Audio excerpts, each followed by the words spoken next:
तर आदित्य ठाकरे विविध मुद्द्यांवर आणि त्यासोबतच परळीमधला जो पुनर्विकास प्रकल्प आता बीडीडी चाळीचा झाला त्या संदर्भात त्यांनी मत व्यक्त केलंय आणि या पत्रकार परिषदेवर आपली लक्ष असेलच तुर्तास अन्य काही घडामोडी। महाराष्ट्रातल्या 70,000 कोटींच्या सिंचन घोटाळ्यातल्या बाळगंगा प्रकल्पाप्रकरणी मुंबई हायकोर्टाने राज्य सरकारला मोठा धक्का दिला। बाळगंगा धरणाचं काम पाहणाऱ्या एफए एंटरप्राइजेसला कोर्टाने मोठा दिलासा दिलाय। एफए एंटरप्राइजेसला 303 कोटींची भरपाई देण्याचे आदेश राज्य सरकारला कोर्टाने दिले। विशेष म्हणजे याच कंपनीविरोधात एसीबीने तब्बल 30,000 पानांचं आरोपपत्र दाखल केलेलं।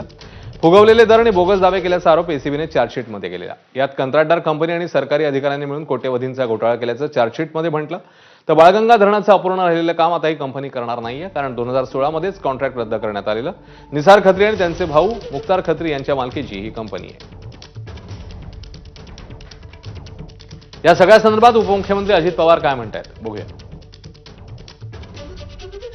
ह्या देशामध्ये घटनेचे शिल्पकार डॉक्टर बाबासाहेब आंबेडकरांनी जे संविधान दिलेलं आहे, जी घटना दिलेली आहे, जे कायदे दिलेले आहेत, कायद्याप्रमाणे आपलं राज्य चालतं, कायद्याप्रमाणे आपला देश चालतो, सगळ्या काही गोष्टी होतात। त्याच्यावर न्यायव्यवस्थेने दिलेल्या निर्णयाच्या संदर्भात तुम्हाला मला टीका टिप्पणी करण्याचा काहीच अधिकार नाहीये।